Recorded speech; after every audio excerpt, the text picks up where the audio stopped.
in my mind, we weren't going to some hot spot in the city where things were going to be bad. This was just like every other raid that we had done. October 3rd, 1993, Somalia.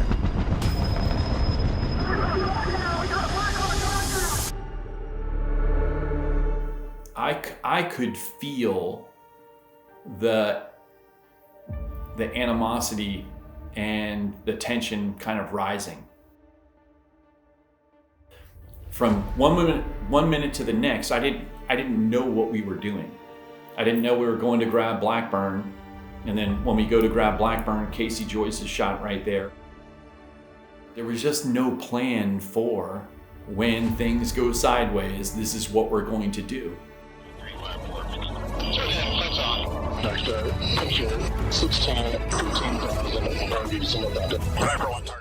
Brad Thomas, man, thanks for joining me on the podcast. It's been a while. Absolutely. Good to see you. And you look, I don't know how this is working out, but you look way more tan than I do, but I live at the beach. It's the lighting. I have to turn it, whatever that, whatever Kelvins or K's, like I got it down to the orange. Like that's what I need. I need more orange in my life because my ginger skin. Figure something out so I look my actual color. Yeah, man. I mean, life changes for you. You're set up at the beach, living the dream, in my opinion. Yeah, it's a great spot. Was in Long Island for about 14 years, and it's just not a very sustainable place to live. There's some great things. I think people think of New York, as soon as you say New York, they think of Manhattan. But New York City is, the boroughs too. So outside of that, but Long Island is beaches, it's suburbia, but it's just very difficult to do anything, and it's incredibly expensive, and the taxes are sky high, and your money just doesn't go as far. So I came down here about a year ago. I've owned a second property here for going on 3 years, but down here full time. You do any surfing? And obviously people can see the background, the music piece, and if they follow you, Silence and Light, but you do any surfing? Yeah, I love surfing. I love to surf. I love boarding, boogie boarding, all of that. My issue here has been I'm not in with any locals, and not that there's a scene, like Point Break-ish, where you're not local, get off our wave. But surfing is a sport where you shouldn't be doing it alone. And so either someone has to sit on the beach and watch, or be in the water nearby, or something like that. And I've yet to find someone that, hey, let's go out and we'll meet up at, whatever time. Secondly, it requires the waves here, you either have real longboard, because the waves are just kind of rolling and gentle, or you have like a really short board. So I don't have both. And so I look at the surf report and things like that, but you don't really know what you're going to get until you get out there. So anyway, love to surf. Man, dude, you're so busy. I don't know how you find time for it. I mean, it seems like you got your hand in everything. Obviously you got a documentary that's just coming. I think today is the day. It just dropped on Netflix, which we're going to talk about today. But you got your hand in everything, it seems like. Yeah, there's also, at the same time that's all coming to fruition with the Netflix documentary, there's also an EP that we recorded this past summer, and been doing all the mixing and mastering and going back and forth with the guy that does that for us.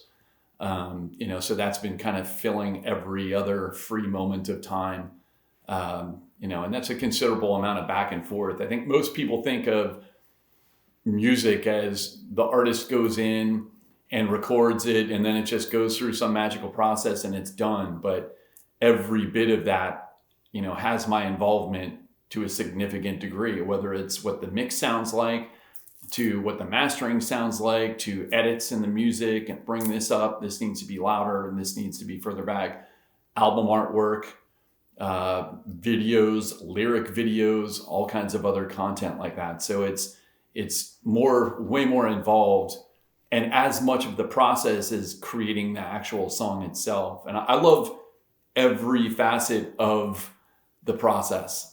I love the creating and coming up with something new, and then going into the studio and kind of hearing it all come together, and hopefully it sounds like what you hear in your head, and all of the post-production stuff. I love all of that. So it's cool to be able to do all that. I have no musical ability whatsoever. Like that part of my brain is completely disconnected, which is sad. But the piece that's interesting with that, when you talk about like the post production, I'm curious like how, and I mean, you're involved in every step of the process, but when you're going through, like, you having to listen to this song 100 times as you like tweak and edit and change, you know. So by the time time comes out, if you've heard it 1,000 times, you don't want to hear it again. I mean, what is that process like? That and generally speaking, you have to go back and learn the song because we decided to add an extra verse here and then play this one part 2 times. So there's a way that we'll play things. We go in and record it, and then when you start editing, or hey, the singer wants to say these other 2 lines, so we add it and re-record, whatever it might be. But when it's done, it's not necessarily exactly the same as when you go in. So a lot of times we just play things the way we've always played them, and not necessarily like the recording. And so there's some kind of behind the curtain stuff with you see a favorite band that you like, and I've always heard people talk about like, I had to relearn this song for the tour, because you kind of realize why. Like, they tweak it, they change stuff around, and next thing you know, it's a slightly different song. Dude, that's super interesting. I never thought about that aspect of it, but obviously with the technology, you can do all that. And I've seen too, like some bands, I mean, you're recording separate, it might be the bass, guitar, like recording everything separately, not all together sometimes too, and then like that gets put together in post. I know that's not always the case, but like to me, that's wild that it's possible. We do and always have done everything all together. That doesn't mean that we're all recording. Generally what happens is the drums get laid down first. Okay. So we all go into the same big room in the studio where the drums are set up, and he's got the drums mic'd, and everything is already, there's probably like 22 different microphones just on the drums. And bass players' amps and my amps are in different rooms, so it doesn't bleed into the microphones that are recording the drums. So once you get a clean take on the drums, then we'll go back and re-record the guitar parts, the bass parts, and things like that. And this time we did it differently. We actually recorded it all at the same time. Although amps were in different rooms and things like that, we wanted it to have as live of a feel, as natural as it when we play it, and not sound processed. And, the music I grew up listening to, Led Zeppelin, Rush, Black Sabbath, all of that stuff, they were all in the same room recording. They didn't put something into Pro Tools and, hey, let's copy and paste this part and do all that, and it's all to a click. And so what happens is the song, there's a great demonstration of this. A guy named Rick Beato, who's actually down in Atlanta area, he has this amazing podcast, and he'll break things down from technical standpoint to what makes this song great, why is this, whatever. Smells Like Teen Spirit by Nirvana. It starts out at a certain tempo. Right? Yeah. By the time it ramps up into the heavy part, it's moved from about 113 beats per minute to about 124 beats per minute. And so you feel that energy in the song because it's kind of picking up and getting heavier. Right. And then when it goes into the verse, it drops back down to, 112, 114 beats per minute. So the song has dynamics in it. Nowadays, all pop, everything is recorded to a grid and recorded to a click. And it's exactly right on. This kick drum equals this guitar stroke equals this bass note equals the vocal starting, all of that. And so you lose a lot of that kind of breathing feeling, in the song. So anyway, I wanted this to be as close to the stuff that I grew up listening to as possible. And that was the best way to do it. Man, yeah, that's cool. And so I'm trying to think. Last time we were together was down at Fort Benning. You were kind enough, or I guess Fort Moore, brought me down. It was the 29th anniversary of Mogadishu, right? Did I get that right? Oh, wow. And I'm thinking you were talking about this album then in the process, right? So, I mean, this thing has been 18 months, 2 years in the making. Is that Yeah, fair? yeah. So it's we released an album in 2019, the very end of 2019, and then we wanted to make a full length real album. And the issue is no one consumes their music by way of album anymore. It's just songs. And so we released it, and it's kind of crazy. We were looking over the weekend, we were looking at the analytics of the music streams, and it's like we're in the millions of streams, which is crazy to me. That's awesome. But we look at some songs that are our favorites, but because it's number 8 on the record, no one gets to it. It's like they'll listen to the first couple and they add it to a playlist, and then they're off to the next thing. And so no one consumes their music in an album format anymore. And part of me likes that, part of me doesn't like that, but it is what it is. So this go around, so we released that in 2023. This go around, it was like, let's just get out some songs. And, we don't need to have a full album's worth of content, or even if we do, there's no reason to make a whole album because half of it's not going to get listened to. And even the good stuff, like to me, my favorite stuff on the last album hardly gets any listens. It just doesn't get any traction. So people go, down the list, they get to a song they don't like, and they're off to the next thing. So anyway, this is a 4-song EP, and wanted to get something out there just faster. So already have new music that we'll go in and record this summer as well. So hopefully in the fall there'll be some more stuff. Like I said, man, you got your hands in everything. Just busy guy, and that's not even that's just like scratching the surface because you got other things rolling there as well. Yeah, right. It's fine. It keeps you young or something like that. Yeah, absolutely. But, I want to jump back kind of a bit to the beginning and your initial foray into the Army. What made you want to become a Ranger? What did you know about being a Ranger when you were in high school and like when you joined the Army? Was that what you wanted to do?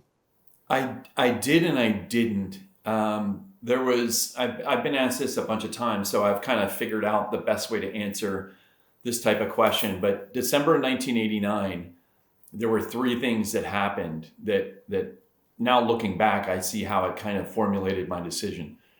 The first thing was December 20th, the Rangers jumped into and invaded Panama. And I saw pictures from that or video from that on the news. And I think CNN was just kind of becoming a thing. And at the same time, the band that I was in, I wanted to be a musician for life. Like that's what I wanted to be. That was my dream. That's my passion. Still is my passion.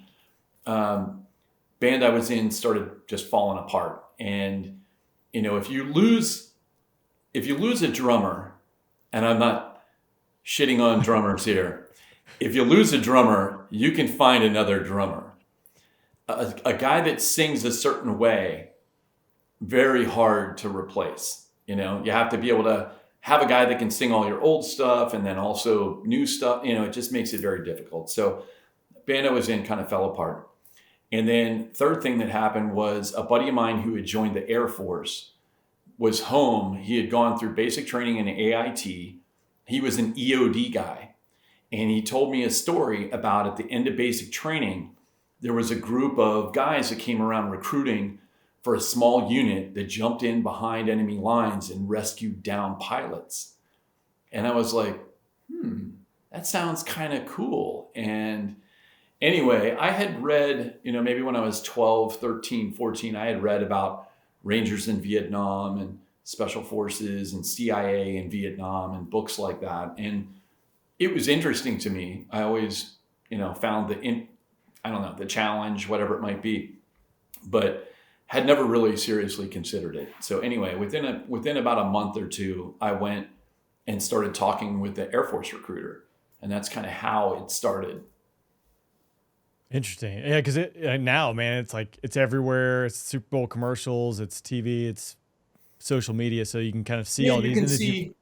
You can see pictures of everything. What kind of gear guys have. You can see where people are, what the battlefield looks like. You can see everything. And back then, There was no internet. There was no way to really see what you were getting into. So I went to the Air Force recruiter, and the Air Force recruiter told me that he couldn't give me any sort of guarantee. There was no contractual.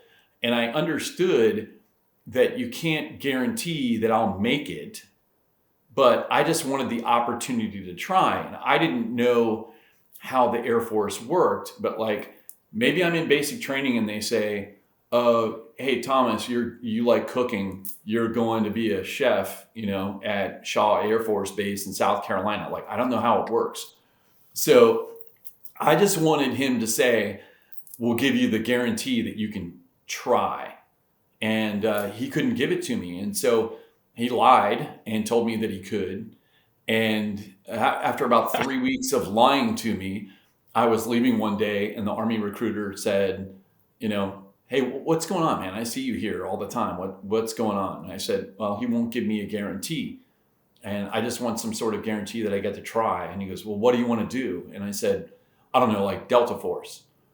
And he was like, yeah, get the fuck out of here. Like, Next.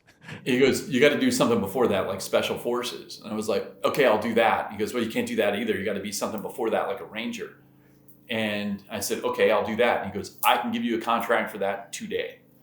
And that was how my foray into the Army, and away from the lying Air Force recruiter.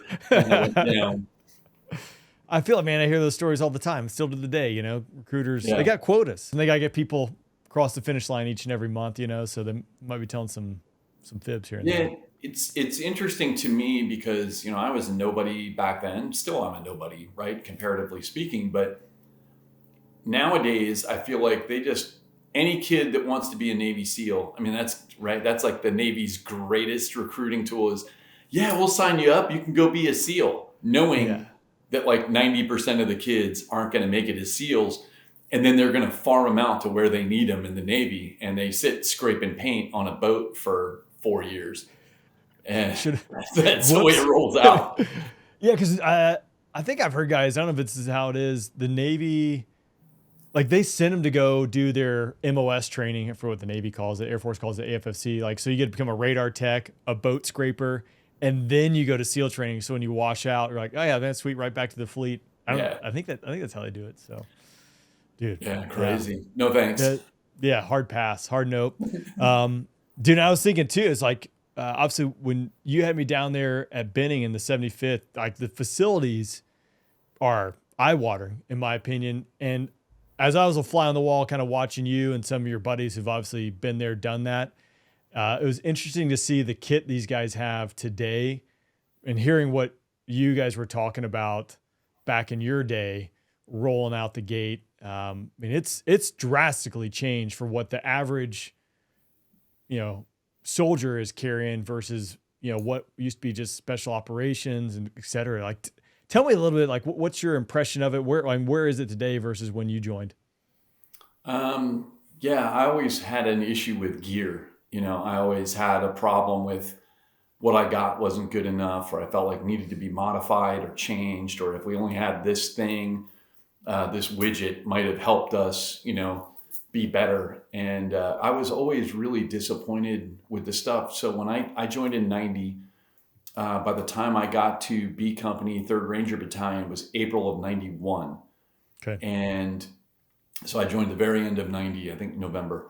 And, I basically was issued Vietnam era gear. An LBE, had to carry magazines, a certain way. There was a RSOP, the regimental SOP for every guy carries his magazines here, first aid dressings, Lensatic compass, this, piece of equipment, whatever. And, it was all Vietnam era. I had green jungle boots, which are still the coolest boot that the Army ever put together, but green jungle boots and just BDUs. And we wore, back when I got there, we wore helmets only for jumping. But when we went to the field for a week, we would do like live fire ambushes, all kinds of stuff, and just LBE and patrol cap. And, you're setting off claymores, there's real bullets flying. I mean, all this stuff with nothing, no ear protection, Dude, No radios. Each person didn't have a radio. No night vision, barely. Some of the first generation stuff that attached to a weapon. Okay. And that was it. And, really, from my perspective, other than in special mission units, which were able to develop and kind of create their own gear and equipment, really the military didn't follow suit until, the height of the GWAT. And when we really started losing people, 2005, 2006, 2007 is when all the real developments in gear and apparel kind of happened. So, like I said, I was always a person that we could have a lighter helmet. We could have a helmet that does this. We could have an assault vest that, So as an example, I never wore an actual rifle ballistic vest until we were in Mogadishu. We didn't have them. They weren't issued. So, next thing you know, and we didn't have enough to outfit the entire company that was over there supporting the mission. So we had half the guys got Ranger body armor that was a woodland color, and the other half of the guys got black body armor, which came from the unit. And anyway, so it's just, interesting to look back. The helmets back then weren't rifle ballistic at all. It's a Kevlar, which is maybe stop some fragmentation, some 9mm at a distance, et cetera, et cetera. But yeah, it wasn't until 2005, 6, 7 where gear and apparel really kind of changed. Yeah, obviously all the events there forced it, and then the technology was there to accompany it. But my only things like what everyone else has seen in the movies, like Black Hawk Down, right? So you see big bulky gear, you see, I guess when you talk about like the woodland camo mixed with like desert camis, all this stuff was like evolving at that time, and we really hadn't had Panama, but outside of Panama and Grenada, really no conflicts between Vietnam in the early 90s that were engaged in combat. And I think Somalia would be definitely a departure from Vietnam and what the norm and known, a big maneuver army, big scheme of maneuver, things like that. So drastic changes going on there for sure.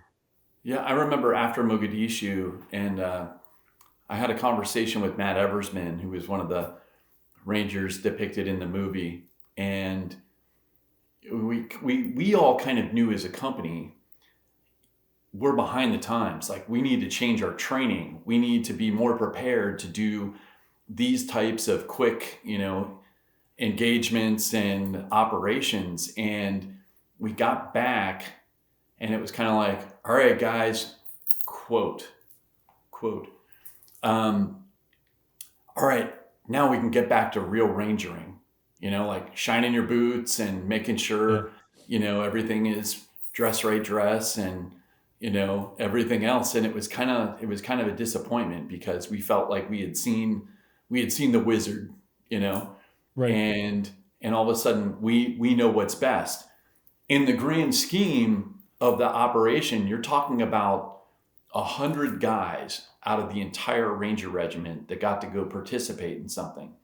So there's professional jealousy there, right? Like, we didn't get to go, so fuck those guys. They don't know what they're talking about, and they sort of failed. There was some of that was kind of kicking around.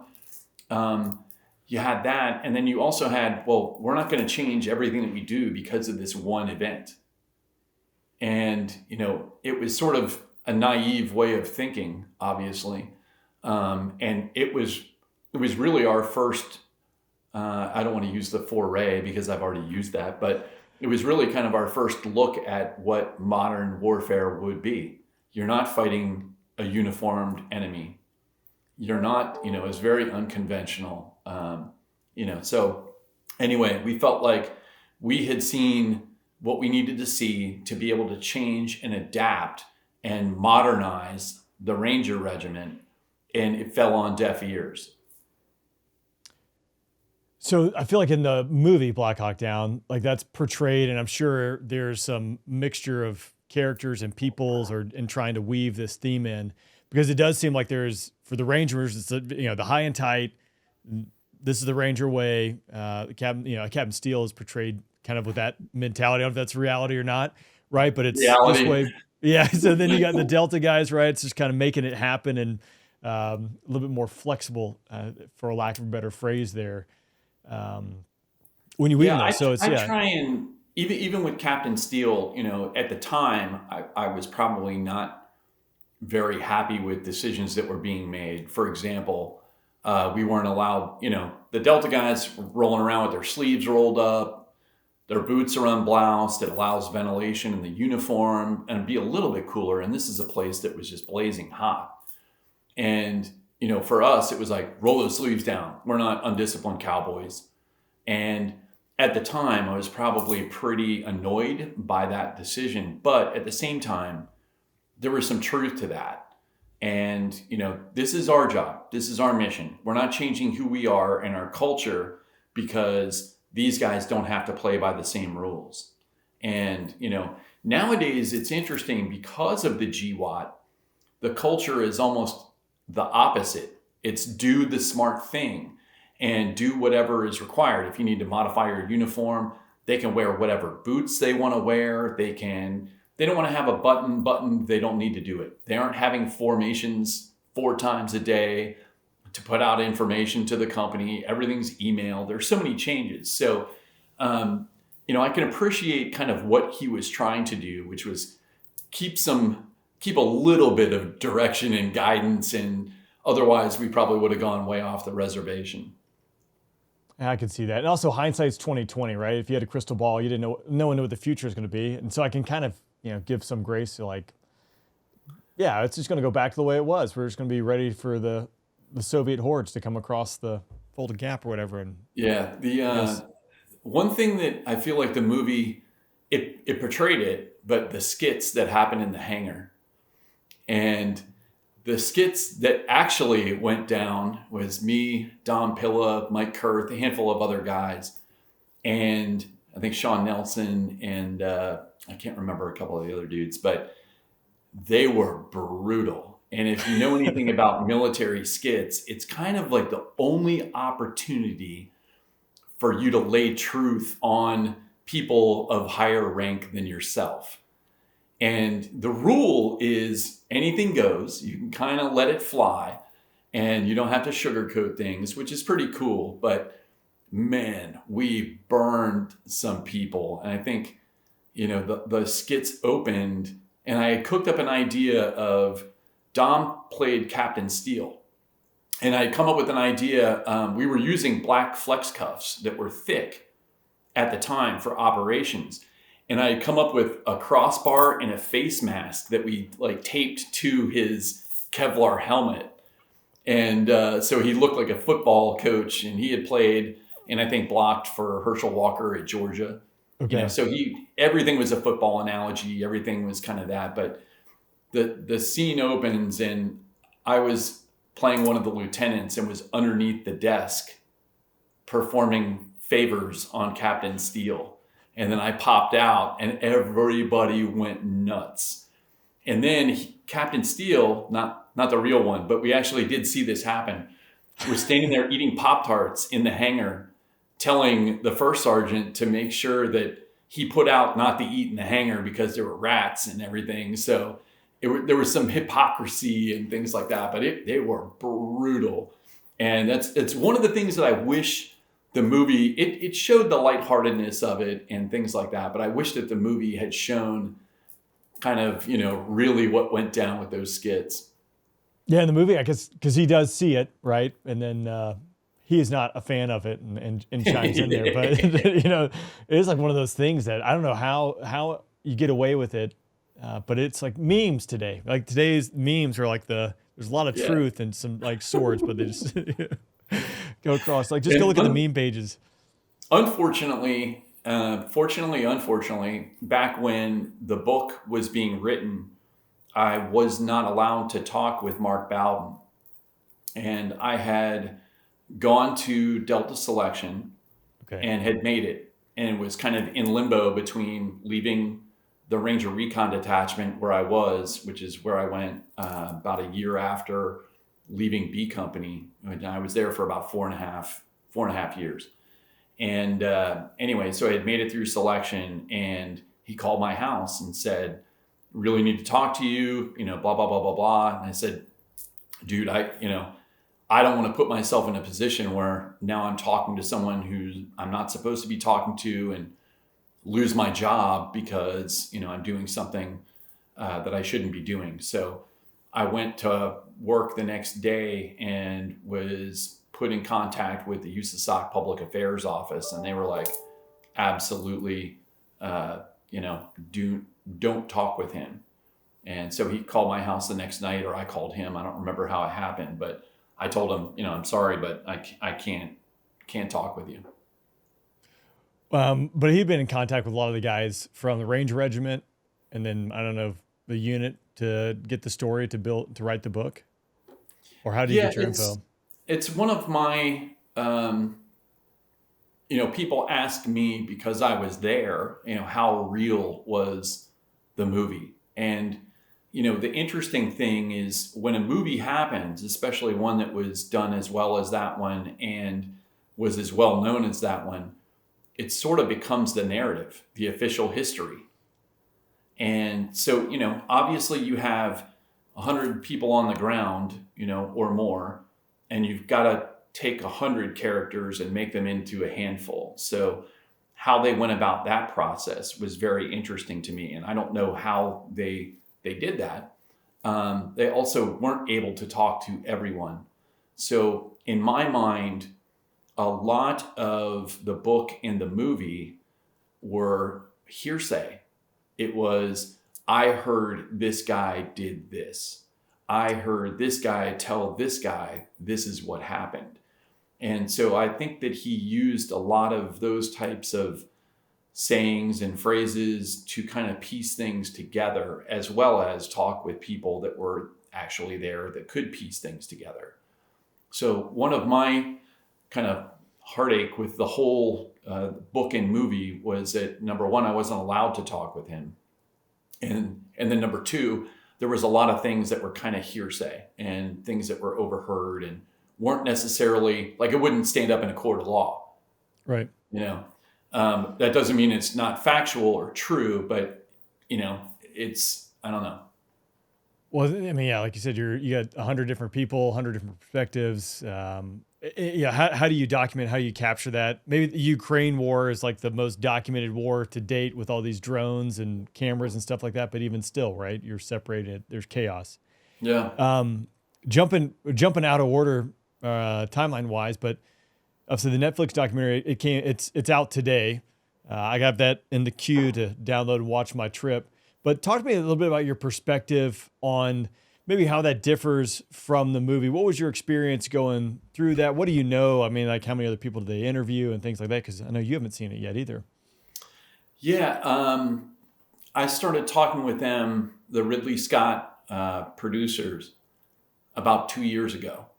And really, they were using me in a couple of different ways. Number one, as a participant, potentially, and then also to kind of help them connect with other people and, also kind of maybe have some ideas on the way that it was rolled out and the way it was done. So I feel like when I went into it, I didn't know that I was going to make the cut and be in the documentary.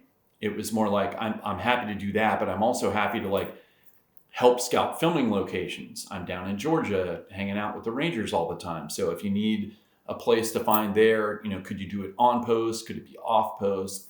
But I feel like, and from the beginning, I told them, if this is just the same retelling of the same story, I don't want to be involved. There have already been, 2 documentaries done that I know of, and it seems to basically utilize the same people both times. So you get, basically the same version of the same story. One of the things that happened to me back in 93 was when we got back, 4 of us, one from each, a guy from each platoon was selected to go be on Larry King. And for my platoon, I was the person that was selected. And come to find out, someone had gotten into my wall locker and stole my Class A uniform and had it re-sewn because they were attending a memorial service or a funeral or something along those lines. So I had no dress uniform, and it got kicked to somebody else in my platoon. And the guy that went and got on that was in my platoon, great guy, and I ended up serving with him later and everything else, is a very quiet individual and not necessarily the right personality to be on Larry King Live. But our platoon really got shortchanged. And if you look at even the movie, the real portrayal is, guys that went on helicopters. And then there was this other ground force that, they came and rescued some detainees and stuff like that. But that's not the way that it went down. And I feel like my platoon, which was sustaining the majority of the casualties and the majority of injuries, driving around looking for crash sites, trying to link up with the other part of the convoy, extricating Blackburn, which then was, where Dominic Pillow was killed, Casey Joyce was killed. None of that was really depicted in a way that it didn't look like the main effort. And it wasn't, but that was the most significant part of the fight as I understand it. And after talking with a lot of other people.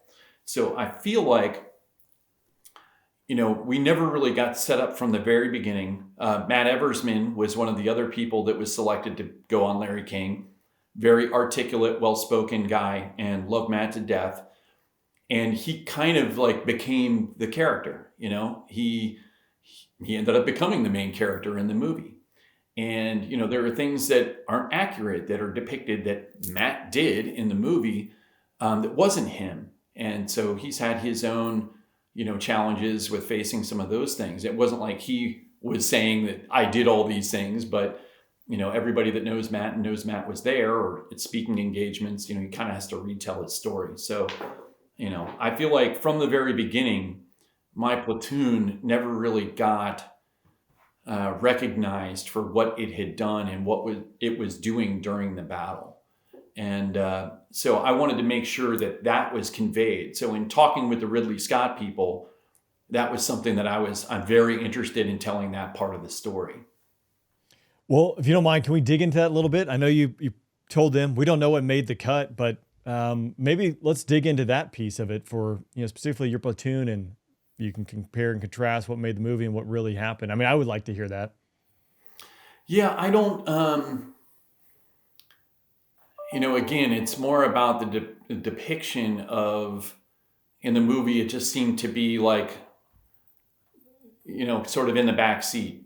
Here's this big mission that's going on, and everything's happening around this operation. And then there's these other guys that are out here doing this thing. And so it was just, portrayed basically that way. Other thing that I'm thinking, I blanked on his name, Lieutenant Colonel who's in charge of the Humvee. Danny McKnight. Yeah. So is that where you're talking about kind of like hey, offset the X, they're going to go capture these guys, roll in, pick them up. But then, obviously all hell breaks loose at that point. Or am I missing it here?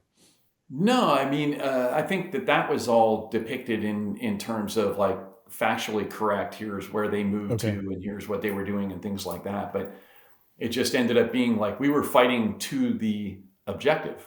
It's not like we just rolled up and then we were tooling around with, detainees in the back of the vehicles and drive back to the base. It was fighting to the objective. Then that got changed at some point to, okay, go grab Todd Blackburn, who fell out of the helicopter. There's some casualties, so let's go police them up. It was a fight to get to him. We get to him, then it's a fight to get back to the hangar, which was a significant and incredibly the bloodiest part of the battle. That just wasn't, I don't feel like that chaos was represented the way that it, really was. In terms of, the documentary and what was used, I have no idea. So yeah. I talked with somebody last week who shared a story that I told in the documentary, but I don't know. I talked with them for about 11, 12 hours. So I don't know what part of what answer I gave them to what question was used. I don't know how that's kind of woven into the story as it tells that, but part of me wants to watch it so I know what was said and what I'm saying, and the other part is kind of like I kind of don't want to watch it, and I haven't figured that out yet. It released today. I've already had a ton of friends that have taken screenshots and sent it to me, and hey, you're a main portion of this, and it's really good so far. I don't know. How do you think back on it? You guys, I think in the Army in particular, do a really good job of reunions and getting together, especially it seems like in the Ranger Regiment, and I'm sure some other ones, which I think is a really good like support network. But obviously this is a significant emotional event, to make the understatement of the century here. But do you think back on this battle often, or hey, it's something happened. It's there, but it's not, again, something that controls you day to day, or you think about day to day. How do you manage that? Yeah, it's one of those things that's like, it's always just below the surface. Okay. And if I think about it long enough and deep enough, like it's a pretty emotional thing. At the same time, when I think about it, typically it's more lighthearted. It's not getting super in depth and thinking about all the emotions that I felt and the things that I saw and the things that I did. So it kind of glosses over. In terms of reunions, that's when I feel like, things were clicky back then and they're just as clicky today. And, it's something, there's a brotherhood and a camaraderie that's there, but there are also things like, I wasn't friends with this person back then. I'm not friends with them now. Like, we just don't jive. Yeah. Not an enemy or anything, but so as an example, there's some event happening in Fort Benning today that I heard about kind of last minute through the grapevine. Like, oh, are you going to be at the thing today? Like, they do a horrible job. It's not like there's a database of guys with their email addresses so that they can put out information and make sure that everybody gets the word. But just kind of funny that like I'm in the documentary, and I guess a significant part of the documentary, but wasn't even invited down to this thing that they're doing today. And it's whatever. It was different text chain. That's the thing. It's all the different bro chats. That's how everything flows. I've had to mute all of them. Right. It's like 600 messages, man. Yeah. My favorite is when a guy is like retiring, or there's something significant, and then everybody feels the need to like congratulate him and everything. Like, do that side chat. Separate. We actually. Complete sidebar here. We had a bro chat for my civilian job, and this guy, he left the company, but he was like, "Hey guys, I'm out. See ya," and literally left the chat. Where like no one could even say anything to him. I was like, actually, that was the best exit possible, because then it would just turn into like, "Good luck, man. Wish you the best." But like, if you want to send it to him, call him. Right? Don't inundate the group chat with his departure. So yeah. I can appreciate that. Digress a little bit. I want to jump back and paint the picture. I know you're probably you talk about this till you're blue in the face, but I think there are definitely some people who probably have not come across you on another podcast that might listen to you here. I'm sure everyone's familiar with Mogadishu and Somalia, but can you paint the picture leading up to you guys getting tapped to go? I had JB Spizo early on the podcast, and I remember him talking about, I want to say they were sitting at Fort Bliss. Maybe it was like back of a C5. They were going to go. They weren't going to go. Didn't know where they're going to go. And this is the day of pay phones, no cell phones, no email, right? So I imagine in that time frame, there was a lot of unknowns and a lot of surprises for most of you guys. But can you kind of back up, a few weeks or a few months prior to you guys departing and when you thought you were going to get tapped to do this? Yeah, really, we had no idea that we were, and I think down to probably platoon sergeant and below, I don't think really had an idea that we were training up to do anything until we were tapped to actually go do that. So we had a normal training cycle and went to a joint readiness exercise in Fort Bliss, Texas. And we're there doing our normal training operations. And I don't remember, I think we were going to be there for like 2 or 3 weeks. So it wasn't a short duration event. And at some point, maybe a week and a half, week or two into the whole event, there was like, hey, everybody needs to, come over to the leadership tent and, hear what's going on. And so the word got put out, here's the situation. We're providing aid by way of the UN to Somalia. And there are different warring factions that are all battling over this aid. And, Americans are getting killed. Other countries that are part of the UN force are being killed. And so the president may want to do something. And so, wait on the word, more or less. And another day or two went by and, back to the head shed and was, hey, this is, looking like it's going to happen. So we're going to go to Fort Bragg and we're going to do a train up and then maybe we'll go, maybe we won't go. So we went to Fort Bragg. I think we did an 8-day train up, kind of full mission profile. Here's the way it's going to roll out, rehearse contingencies and things like that. And then it was like, yep, president doesn't want to do this. So go back to the training exercise. So we went back to Fort Bliss, Texas. We land in the plane and everybody starts to unload the plane. The guy comes running out. And he's like, don't unload the plane. You're going back and you're going to go over there. So we slept on the tarmac for a few hours while they refueled the 141s. And then we flew back to Bragg, did another 3 days of training or so. And then we're waiting for C5s to start shuttling us over. And that's really kind of the way, at least at my level, that's the way things rolled out. I don't think our squad leader, I don't think our platoon sergeant, I don't think any of them had any other information prior to, like, hey, we're doing, we're being looked at under the microscope.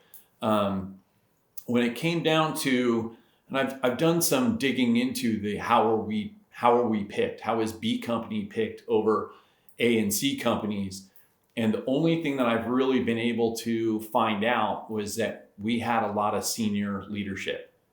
Everybody in our company was very experienced, had been there for a significant amount of time. There was a pretty substantial group, and at my level, team leader level, and below was pretty solid group. So I have heard that it was based on the seniority of our company versus A or C company. And then they call it a platoon from A company, but it wasn't a full platoon, like a line platoon. It was medics, commo guys, and, kind of cherry picked to be able to outfit like another chalk. And that's kind of the way that rolled out, or plus up our CSAR package, or, things like that. So it wasn't like a whole other platoon that was operating independently, doing its own thing from another company. They were just kind of farmed out to different portions of B company. Dude, I got a complete sidebar. I'll be honest. If I got thrown back in 1993 and that technology, that I guess the lack of technology, and you told me I was going to Somalia, I'd be like, what? What? So that's a place? Interestingly, when I was a kid, and I haven't Googled this, but part of me would like to Google it. I remember seeing, my parents always watched 60 Minutes after, football ended, Redskins game is over at, 7 p.m. and 60 Minutes comes on Sunday night. Yeah. And my parents always watched it. And probably before it was as slanted as what it's become. Yeah. But anyway, they did a whole feature on Somalia. And I remember seeing, starving people and everything else. And so I had at least a visual that when they said Somalia and Mogadishu, I had a visual of what that looked like. because I had seen this special. It was probably in the late 70s or, very early 80s or something like that. But it would be interesting to go back and find it. I don't know if they archive that stuff the same way that they do now that everything is digital, but. Right. Yeah, that's wild. I mean, otherwise, like I'd have no clue. I can see, I don't know how long, like in and around that region I've flown, and there's some like a lot of European countries that go to resorts along the coast there, which looks like nice water, but apparently I guess according to the movie, beautiful sharks water. If you like being eaten by sharks. Yeah, right. So most people don't know this, but we had four people killed in our time there. So we got there, I think the 22nd of August, and we left about the 24th of October. Okay. And in our time there were 4 people killed by sharks, 4 UN people, not Rangers. And I think the first 2 got killed, and that's when they like banned going in the ocean. Like, none of you guys can go in the ocean. Of course, where were we? In the ocean. Dude, that's wild. Yeah. That's aggressive. I don't know how much of it is real, fact or fiction, but apparently there was like some meat processing plant right there. And they were dumping they were basically chumming the waters, not intentionally for bathers or, anything, but the waves there were amazing.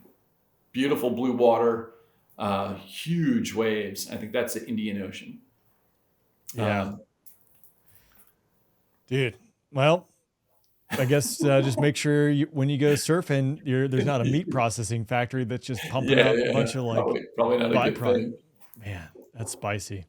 You guys get there end of August. What do you normal day in the life of a Ranger looking like for a month and a half or so, or I guess about a month and some change leading up to October 3rd?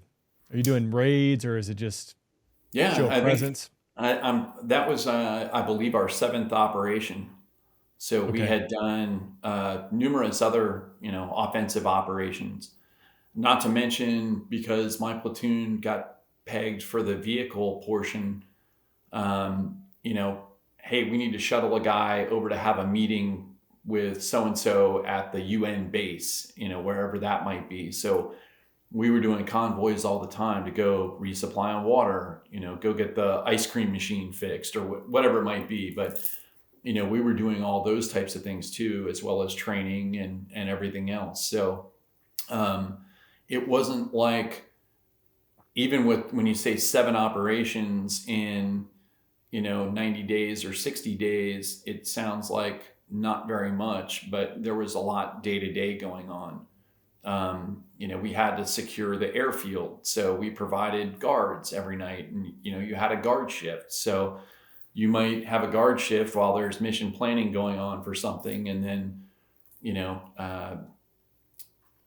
kind of get fed into the blender real quick when you got off your guard shift. But that was kind of happening. So there was a lot of stuff. There was a time, and this is one of those events where I have talked with someone. Our brain rewrites history, and when we recall events and we recall memories, sometimes they're not accurate. And I like to think that I have a very good recall with things, but I had this memory of an event that happened where a guy came and grabbed me and said, hey, there's a Somali that's on this plane, and we need to go get him off the plane. He's on a watch list. And so I've talked with that person, and as well as one other, who we went onto a commercial airline and pulled this individual off the plane and then handed him over to, with shotguns, with weapons and everything else, went onto this plane and yanked this guy off and turned him over to whomever, we turned him over to. That's why, because like the rules of engagement, the terms of being there, like what the mission was. That's super interesting, because that, it might seem, oh, hey, we're there, we're gonna do whatever, but like, it's definitely it's a different path, like going on to a commercial airliner with other civilians and things like that, like of an escalation of force. Yeah, that's wild. Yeah, to say the least. These other, like this was the seventh op. The other operations, was it a mix of daytime and nighttime? I mean, I feel like I go GWAT, like nighttime raids is the staple, doing HVI hunts and pickups, right? Unless there's some extenuating circumstances. But was it a mix nighttime, daytime? It was a mix of everything. The first one that we did, we got in a fairly significant gunfight, and it was a nighttime raid, and we were on the blocking position. I'm not sure how far from the target, but it was about time for exfil to happen, and people were getting picked up and lifted out. And right about that time, we sent a squad across the street, and we basically had our backs to a stadium, not the same stadium we ended up at the day after October 3rd on the 4th, but a different stadium. And the squad crossed the street, and they got over against a wall, and they heard something. And next thing you know, just I believe there were 12 guys on the other side of a wall, and there was cinder block. The wall was made of cinder block, but it was like that decorative cinder block that has lattice work and tips sideways. So they put RPGs and machine guns through the lattice on the cinder block, but they couldn't really traverse the weapons. And anyway, so we got in a pretty significant gunfight then. Another one during a raid on, what did they call it? It's like Radio Mogadishu. And so it became the Radio Mog hit. And coming off of that objective, same thing. It was a pretty significant ambush gunfight. The daylight raids that we had done, where I was talking about this recently. I could feel the animosity and the tension kind of rising, when we went out, and all of a sudden it was like, first they're like, who the hell's that? And that kind of turned into, we don't like you. And you could really feel that. And at least I could. And it did not seem like fun, happy environment for us to be out during the day. It might result in mortar round getting floated your way. It might result in someone just taking a pop chop with an RPG kind of in your direction, or a little bit of sporadic gunfire. So it wasn't, hostile activity per se, but it just, you could feel that. And, unlike in the movie, hey, this is a really bad part of the city, and get your guys, make sure, never got put out that way. This was just like every other operation, at least at my level. No one put out that information. Talking with a couple other people, they never heard this, they never heard that either. But in my mind, we weren't going to some hot spot in the city where things were going to be bad. This was just like every other raid that we had done, and mostly insignificant. We had a guy with a return to duty gunshot wound. We had some people that had been hit in gear, like one guy got hit in his helmet. Some radio antennas that had been shot off, vehicles that had been hit. But generally speaking, the force was doing just fine. And anyway, so I certainly didn't or couldn't have predicted. However, it just seemed to me overall, in general, the tension was just, it was there, very palpable, very present, and very in your face. I was going to ask, it's when anyone starts getting some wins, in this case, in the enemy's eyes, taking down a Black Hawk, it seems to throw fuel and energy on the fire. And so on that day, obviously they're attacking en masse. The movie portrays, right, like they're just getting reinforcements and people are coming to fight, right? So I think they're getting some wins and everyone's coming out. Is that a fair assessment? Was that like different? Because, this is that piece in the movie portraying them lighting tires on fire, signaling you guys are coming. Did that happen beforehand, or was like, hey, today is going to be a different fight? They're getting everyone ready. I didn't really see that, and it was very hard to see what was ahead, unless you were at a point in a turn or something like that. But Yeah, it seemed like everyone that has a gun is going to shoot their gun today.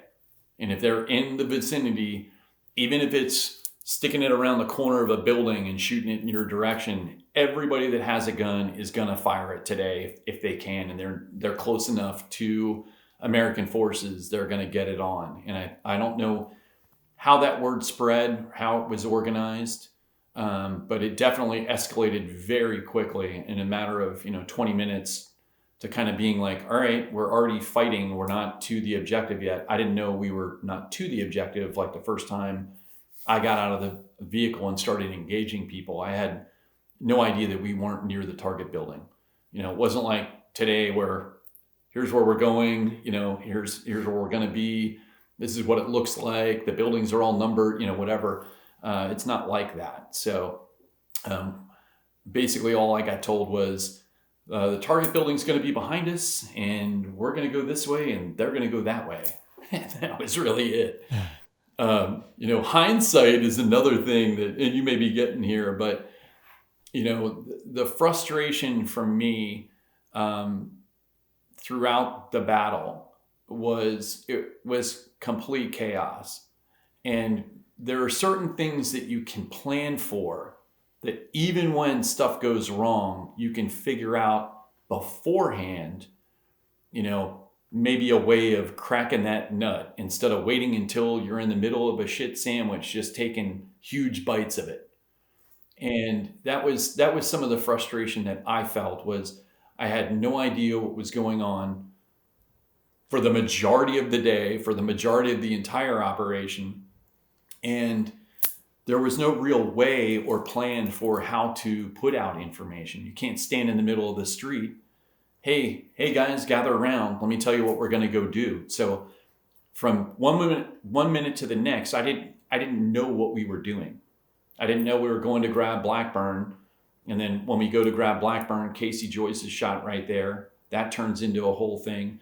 I didn't know we were evacuating casualties. I didn't know what we were doing. I didn't know that we were the only couple of vehicles that were driving around. I thought that we had the whole package was, so there was just that sort of thing where there was just no plan for when things go sideways, this is what we're going to do. And I think that would have had, as much as people like to be critical of the administration for hamstringing us with no AC-130 and other things that we had at our disposal in other environments, I'm critical of our own group for not having thought through some of these things as well as we probably could have. And a lot of that's, you don't know what you don't know until you don't know it. Yeah, valid. Man, I was just trying to think. Obviously, you've summed it up, I think, perfectly. But obviously, the chaos, the technology's not there for the communication. I think just like the amount of SA that you were afforded, obviously sounds very limited. Which to me, one of the worst aspects is the unknown, and it's again apples and oranges here, but like SEER school, like when you get thrown in the box or you're getting the beating, like in 12 hours, 36 hours, like it's going to end. But when you don't know that there's going to be an end and how this is going to end, like that's a whole different dynamic. And you're just, I mean, obviously you're fighting for your life and trying to figure out what's going on. Like, dude, that's not a fun spot to be in. Yeah, definitely not. It's like I said, it's sort of hard pass. Yeah, maybe we should have thought about some of these things instead of focusing on some of the other bullshit that we had been focused on doing. I had a lot of anger towards that, and probably have my own piece of blame and maybe not raising a hand or, not wanting to look like a guy that doesn't know what we're doing, but, nobody really knew. And I think that's kind of across the battle. Unless you were located with a leader who had a radio or had an RTO, and it wasn't even like you could hear the radio. There was that volume and intensity of gunfire. So, I think about this today and, the technology that's available now just by way of ATAC or APAS or any of that stuff, where it's like you can see where people are. You can, that's something that we never knew, even back in those days, Ranger patrolling and Ranger school, it was whenever you halt, you're going to go around. If you're a leader, you're going to go around. Hey guys, here's where we are. Here's where we're going. We've got about another, 1,500 meters, or, it's in another 2,000 meters. We'll be there, whatever it might be. But, again, there was no way to really disseminate that information. So we just had no plan for how to do it. So moving out of Mogadishu, lessons learned, how does that shape you for the rest of your time as a Ranger and then going to the unit? Well, again, nobody could predict September 11th, 2001. So in my mind, was not a peacetime, or it was a peacetime military. It wasn't a wartime military. So even though there were different engagements and things like that, like you mentioned, Grenada, Panama, and now Mogadishu, we all felt like that was just part of the same old, we were the lucky group that got to go be a part of that. And, there's nothing else coming. When it came time to deploy again and do things, I definitely had a bigger say in how things happened.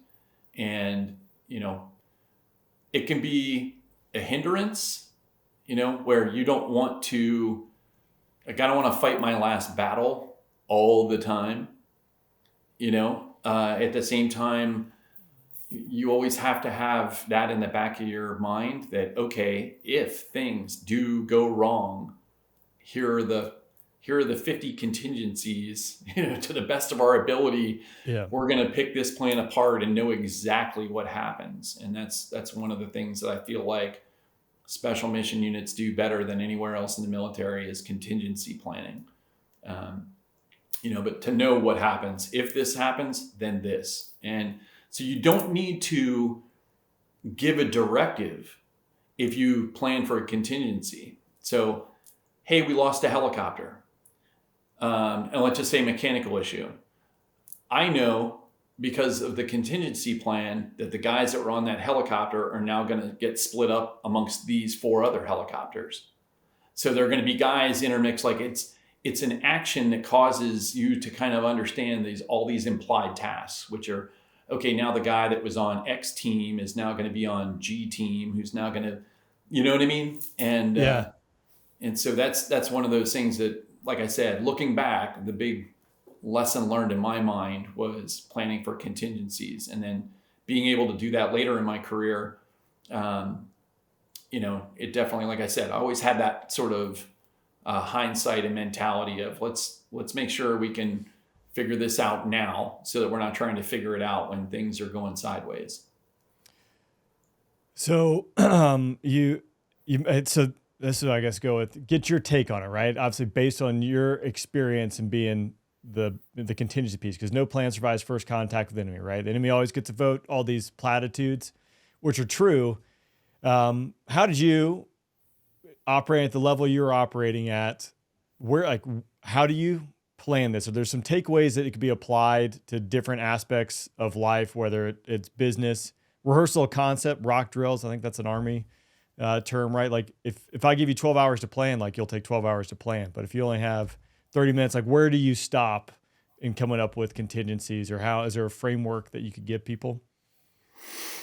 Yeah, I think they just, having something that's repeatable is, a big portion of it. And by repeatable, it means that you always plan the same way, whether it's you have 5 minutes to do it or whether you have 5 hours to do it. So you need to hit the key points, and, it's up to each organization to figure out what those key points are.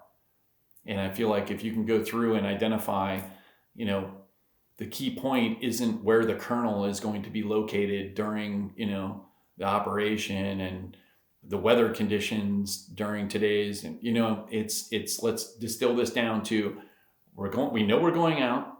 We're doing this afternoon. Here are the things that can happen. Let's hit those real quick and then move on. So I feel like it's one of those things where as much as you can have kind of pre-planned, then it's kind of like, hey, we're just going to do the old number 6, easy. Now let's talk about we're going in this way. We're going to, do whatever it is. Let's talk about all the things that could go wrong and how we need to fix those now.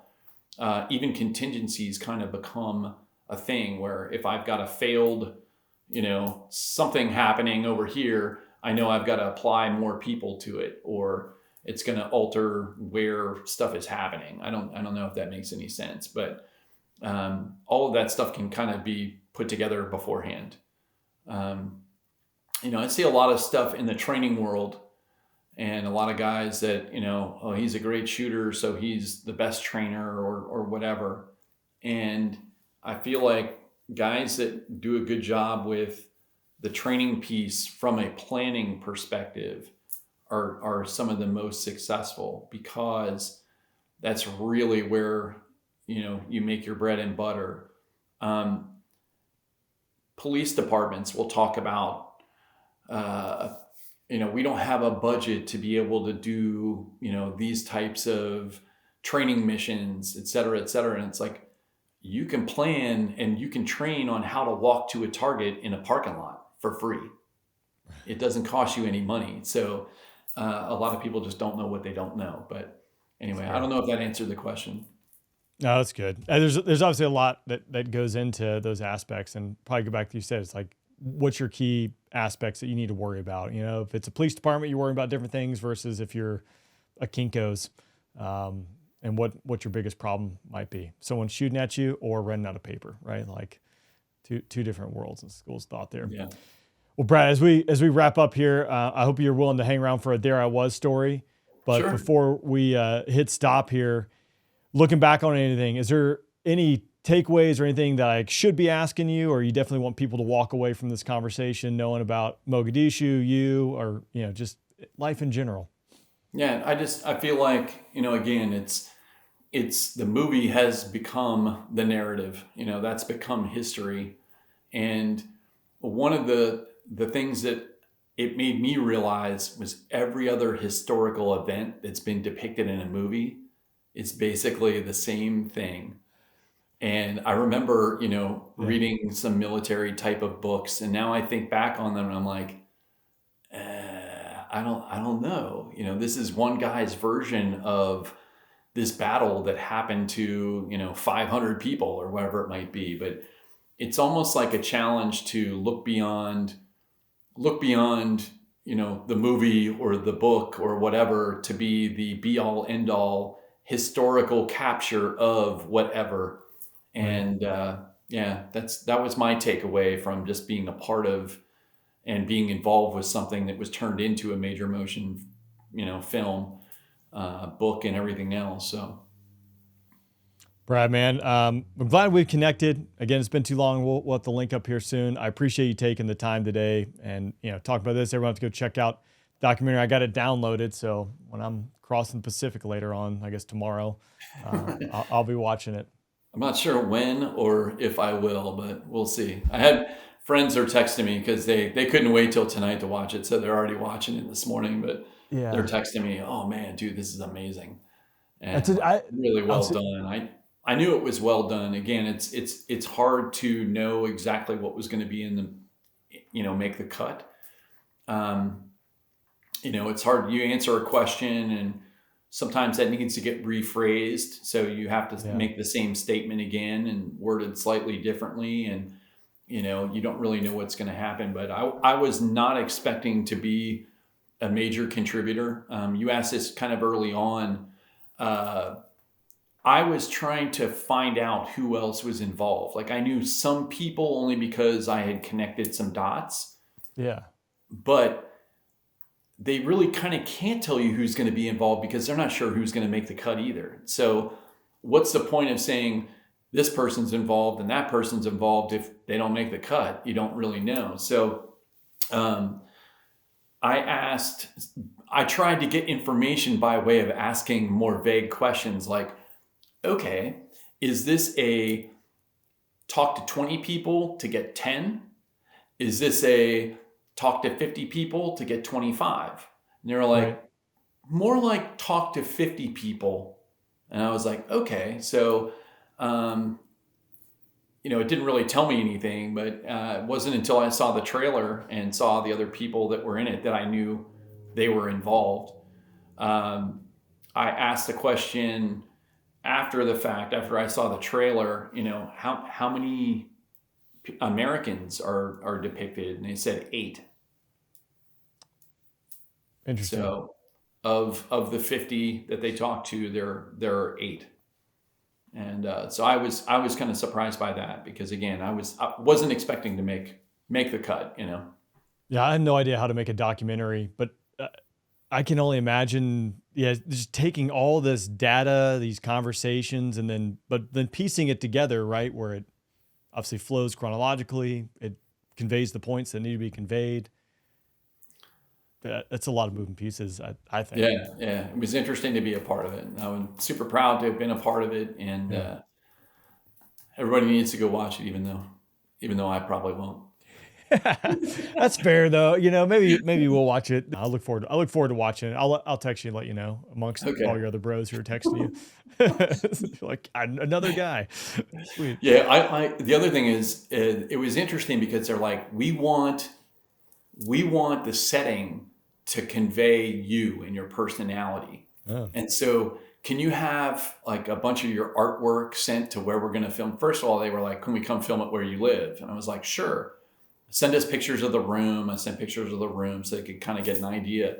And then that turned into, we want to do it in this location in Georgia so that we can have other people come to the same location, and we'll set up different rooms in the house, as the setting and decorate. So is there any way you can have this stuff overnighted down here? And I'm like taking big pieces of art and pictures and, can you bring a guitar?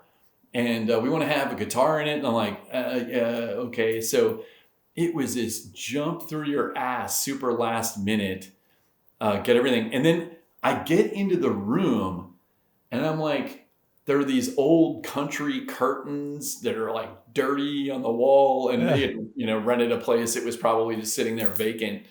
And it almost looked log cabin. And I'm like, dude, they're going to hit me. People are going to be hitting me up saying like, Brad, do you need help? Like, what's going on, man?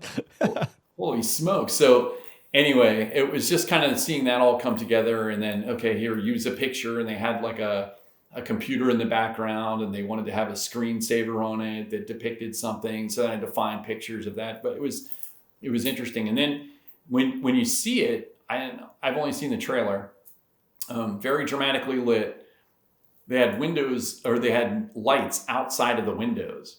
Okay. And so I didn't even really know what time of the day it was. And maybe at like 9:00 at night or 10:00 at night, they're like, okay, let's take a break. And I looked at my phone and saw what time it was, but it looks like it's daylight out because there are these lights outside of the windows. And the space itself, I'm not kidding, I'm sitting 2 feet from the camera. And they have 3 different cameras at me, and the director's sitting right there just asking me questions. So it's not the kind of thing where I think if you see it, it looks like it's set so differently. But that whole space was about 6x4. It was tiny. Did you get a picture of it? Yeah.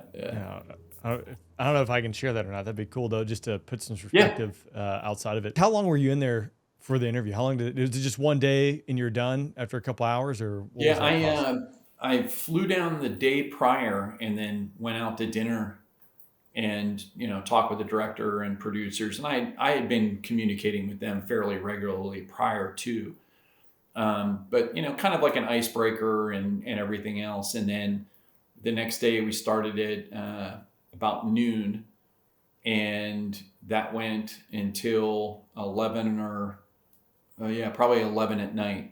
So it was like a full 10-11 hours. Yeah, that's stout.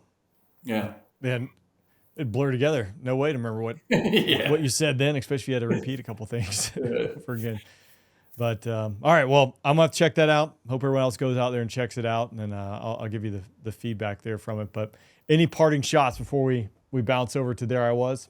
No, check out. We got some new music coming out, and I think it launches 28 February. Okay, so it'll be about the time coming out 28 February, and we'll have new merchandise up and things like that. So I'll have all that. check out Silence and Light. And Google Yeah, that, Google me, and you'll find it. I'll have all Brad's stuff linked down below, so I'll make it easy Cool, for man. him to find you. So, all right, brother, it was a pleasure talking to you, and look forward to chatting here with There I Was here in just a minute. So, thanks, man. All right. Good chatting with you too, dude. Thanks for having Cheers. me. Absolutely.